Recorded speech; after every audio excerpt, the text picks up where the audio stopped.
Pero recuerdo que en su día, hace años, me llamó muchísimo la atención cuando Federico Trillo, portavoz de Justicia, se dirigió a Baltasar Garzón en términos de el juez prevaricador.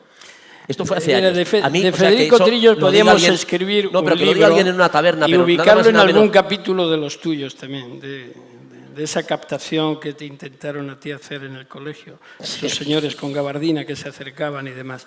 A mí me llamó mucho la atención porque me parecía que alguien que tiene ese peso político y esa repercusión, porque eso lo dice un borracho en un bar, tiene menos. No, pero claro, en la televisión se dirigiera, digo, bueno, pues si es prevaricador, lárguenlo. Pero no, tardaron unos años en lo que hacerlo. ocurre, Federico Trillo desempeñó su papel, y se lo digo a él, lo digo aquí, lo digo en Pekín, ¿no? Desempeñó un papel que le marcaron y era coordinar la acción contra el juez. Al juez en ese momento había que tumbarlo.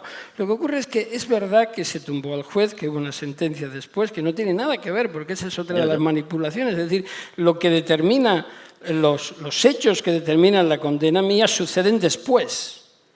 Y en una manipulación de la historia colocan las fechas donde le da la gana, ¿no? Es decir, ocurren después. Por tanto, lo anterior, mira, cuando empezó el juicio de Gürtel, el defensor del Partido Popular, un exfiscal, Jesús Santos, porque digo que hay que decir los nombres, fiscal de la Audiencia Nacional, conocía perfectamente la dinámica de cómo se funciona en la Audiencia Nacional. Y hay una cosa que hay que tener ética, ¿no? Y yo, así me muera 7 veces, no voy a perderla. Y entonces, cuando sabes que no es verdad lo que estás diciendo, deberías de ahorrarte, ¿no?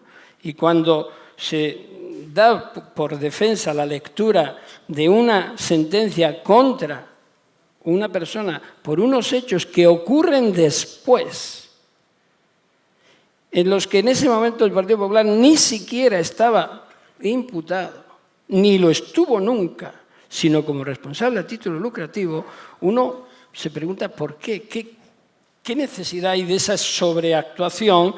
Y, por ejemplo, no se habla de los cobros en B, de los papeles o documentos del señor Bárcenas, donde aparecen una serie de personas, algunas todavía con un cargo muy relevante en una de las altas magistraturas del Estado.